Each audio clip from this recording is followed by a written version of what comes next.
누가 제일 궁금해요? 양귀비요. 양귀비가 어느 시대 사람인지는 아시죠? 18번째 아들이 부인으로 간택을 받게 됐어요. 시아버지의 수청을 들게끔 유모들의 젖을 이용해서 목욕을 하기도 하고. 교수님 안녕하세요. 네, 반갑습니다. 반갑습니다. 네네. 저희가 이제 여러 가지 공부들을 했는데 그동안 역사 공부는 우리 한국사를 계속 선사시대부터 현대사까지 했었어요. 이제 세계사로 눈을 돌려보자 하다가 인물 위주로 보는 세계사로 한번 해보자. 제가 양귀비를 얘기를 한 적이 있어요. 양귀비가 어느 시대 사람인지는 아시죠? 나 피디님 양귀비 어느 시대 사람인지 아는 사람 내가 봤을 때 한 1000명도 안 돼. 나 얼마나 알지. 긴데 당나라야. 양귀비 당나라 시대 사람인 거 어떻게 알아요? 당나라 아니 아세요? 진짜로 어떻게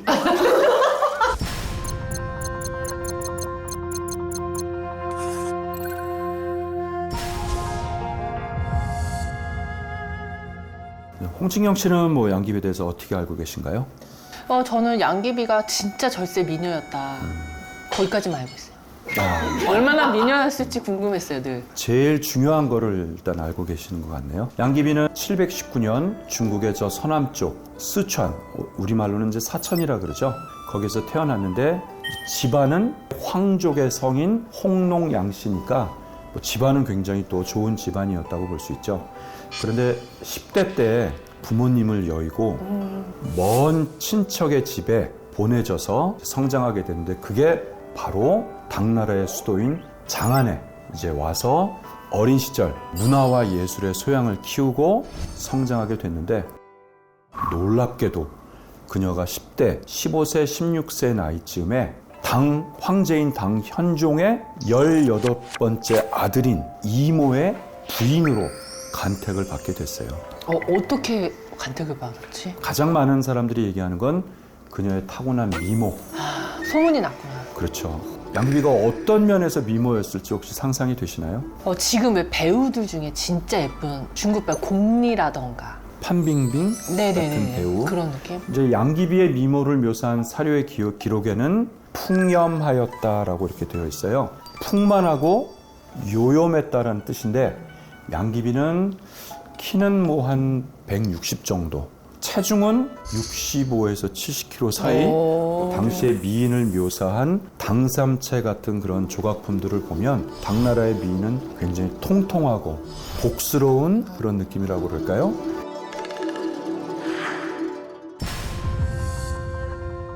자, 이제 그런 왕귀비가 이모 왕자의 부인으로 들어갔습니다, 궁궐로. 그렇게 부인이 되었는데 마침 당현종은 44년 동안 통치를 했어요. 앞선 22년 동안의 통치와 그리고 이후에 22년 동안의 통치를 나누는데 앞선 시기는 성군으로서 당의 발전에 기여했었던 그런 통치 기간인가 하면 그 후반부는 양귀비와의 사랑에 온전히 빠지면서 정사를 소홀히 했던 바로 그런 시기로 나눌 수가 있겠어요. 아니, 며느리랑 사랑에 빠졌어요?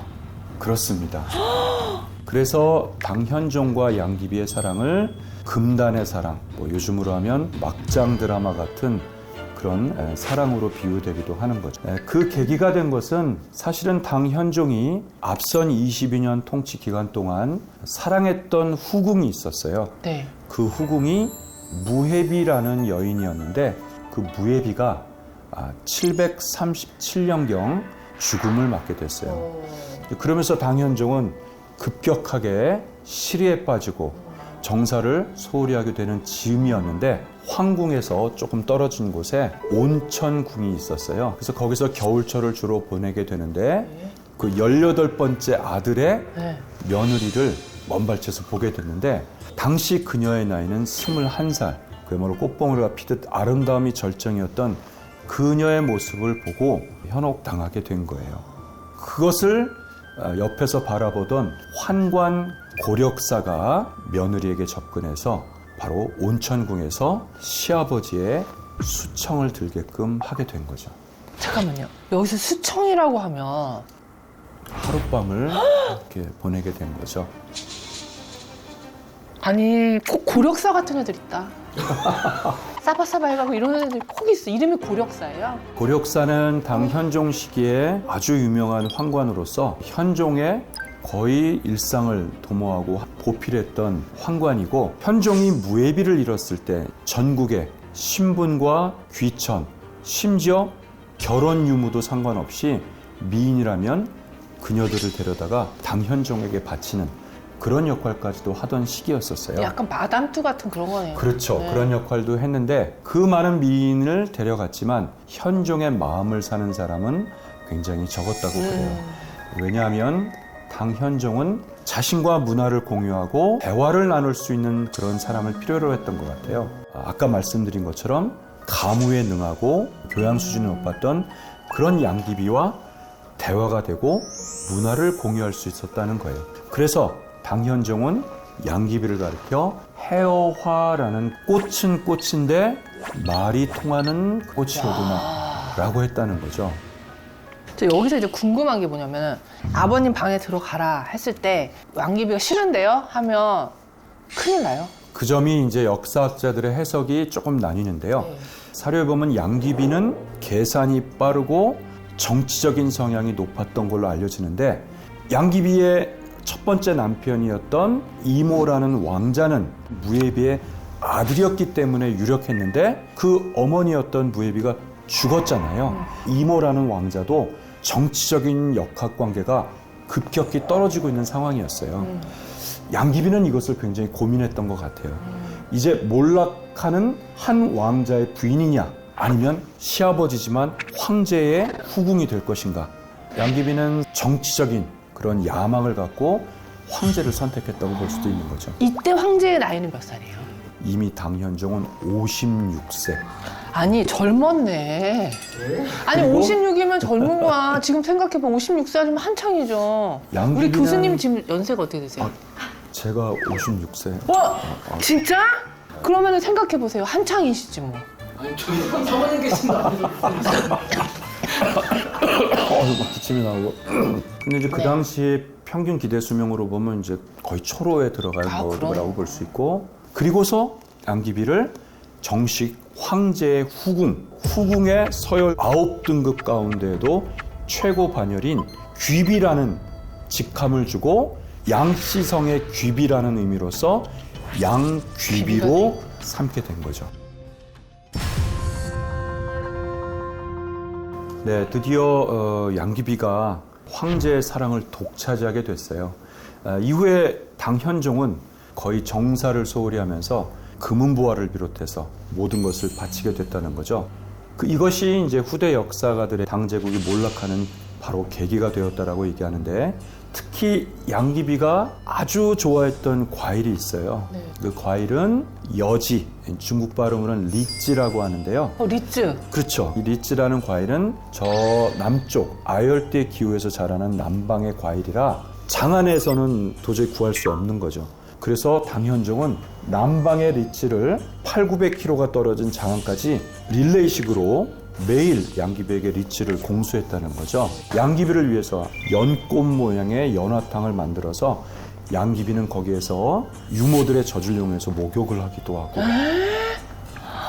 아마 미모를 위해서라면 양귀비는 모든 수단을 다 동원했던 것 같고, 양귀비의 집안이 있잖아요. 이제 외척이라고 하는데, 양씨 집안 가운데서도 양귀비의 육촌 오빠뻘에 해당되는 양조라는 사람이 있었어요. 이 양조라는 사람은 육촌 여동생을 통해서 당 현종을 만나게 되고, 당 현종은 이 양조라는 사람을 매우 탐탁하게 보게 되면서 관직을 주게 되고, 심지어 그 사람에게 나라에 충성을 다하라는 의미에서 국충이라는 이름을 지어주게 돼서 후대에는 이 사람을 양국충이라고 이렇게 부르게 된 거죠. 네네네.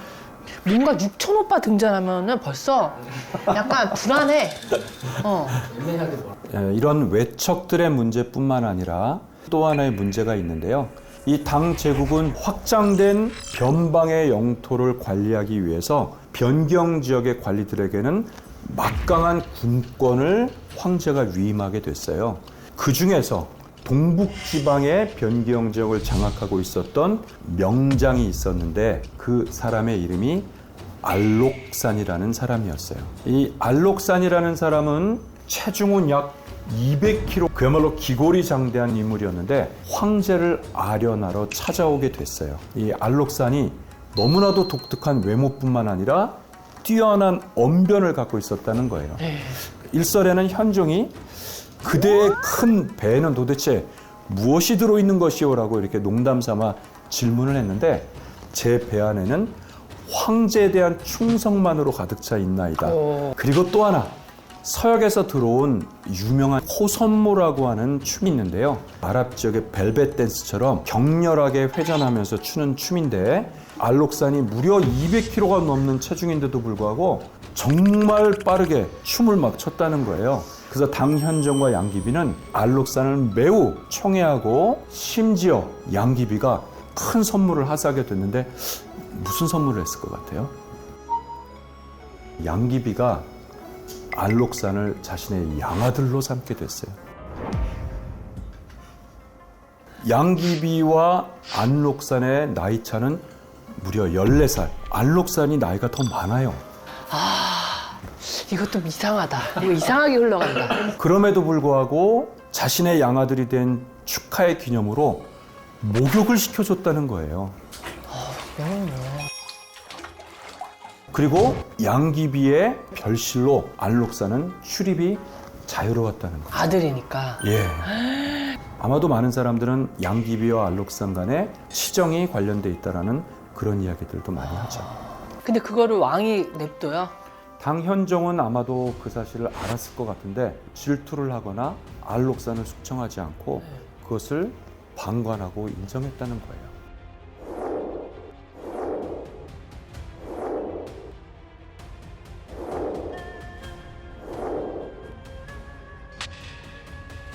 양귀비의 육촌 오빠인 양국충, 최고의 군공을 세웠던 알록산, 두 사람이 황제와 양귀비의 총애를 받는 인물이 되었던 거죠. 이 두 사람의 정치적 권력 투쟁이 당 몰락의 근원이 되게 된 거죠. 이제 양국충은 심지어 재상의 자리에 오르게 되고 최고의 권력을 얻게 되었어요. 알록산은 변경해서 여전히 군공을 세우면서 민심을 얻고 자신의 힘을 키워가던 상황이었던 거죠. 이렇게 되자 황제에 가까이 있는 사람은 양국충이었고 양국충은 끊임없이 현종과 양귀비에게 알록산을 모함하고 이런 정보들을 듣게 된 알록산은 서서히 앙금을 갖게 되고 756년경 군대를 동원해서 수도 장안을 향하여 정변을 일으키게 된 거죠. 이것이 바로 그 유명한 알록산의 난이라는 것이에요. 당시 당 제국의 거의 3분의 1가량의 병력을 알록산이 장악하고 오고 있었어요. 그야말로 삽시간에 수도 장안의 터각까지 알록산의 군대가 무혈입성하듯 오게 된 거죠. 그 알록산의 난의 명분은 간신 양국충을 몰아내자라는 것이었어요. 황제를 호위하고 지키고 있었던 군인들은 누구 때문에 우리가 이런 고생을 하면서 전쟁을 벌이고 있는가 불만이 쌓이기 시작한 거예요. 양국충만 없다면 이런 일이 없을 텐데 군부 안에서도 서서히 여기에 대한 불만이 쌓이게 된 거죠. 그것이 정점에 이른 그날 밤 드디어 군인들은 황제 현종을 찾아와서 양국충과 양귀비 혹은 알록산 중에 어떤 선택을 할지 압박을 가하게 됐어요. 근데 양귀비는 왜 들어가요? 양국충이냐 알록산이냐 그것만 물어보면 되지. 양귀비가 여전히 황제의 총애를 받으면 양 씨의 외척 세력 중에 누군가 또 계속 득세할 가능성도 있었겠죠. 현종은 또 정말 양귀비를 사랑했지만 고력사가 황제에게 설득을 하게 되고 현종의 묵인하에 고력사는 양귀비를 사찰에 데려가서 양귀비가 목을 매서 자결하도록 종용한 것으로 전해지고 있어요. 그래서 양귀비는 40살이 채 되지 않은 나이에 비극적인 죽임을 맞게 되고 뜻밖에도 알록산은 암살을 당하게 되면서 알록산도 허무하게 죽음을 맞게 된 거죠. 그 양국충은요? 양국충도 죽음을 맞게 됐어요. 이렇게 되면서 알록산의 난은 조기에 진압은 되었지만 결국 당 제국의 정점은 무너지고 급격하게 쇠퇴를 걷게 된 거예요. 당 현종은 양귀비를 잃은 후 급격히 실에 빠지게 되면서 아들에게 황제의 지위를 물려주고 결국 쓸쓸하게 죽음을 곧 맞게 되었다고 해요. 이렇게 당나라가 끝나는 거예요. 번영에서 몰락의 길로 서서히 접어들게 된 거죠. 전 여기서 제일 큰 문제가 양국충한테 있다고 봅니다.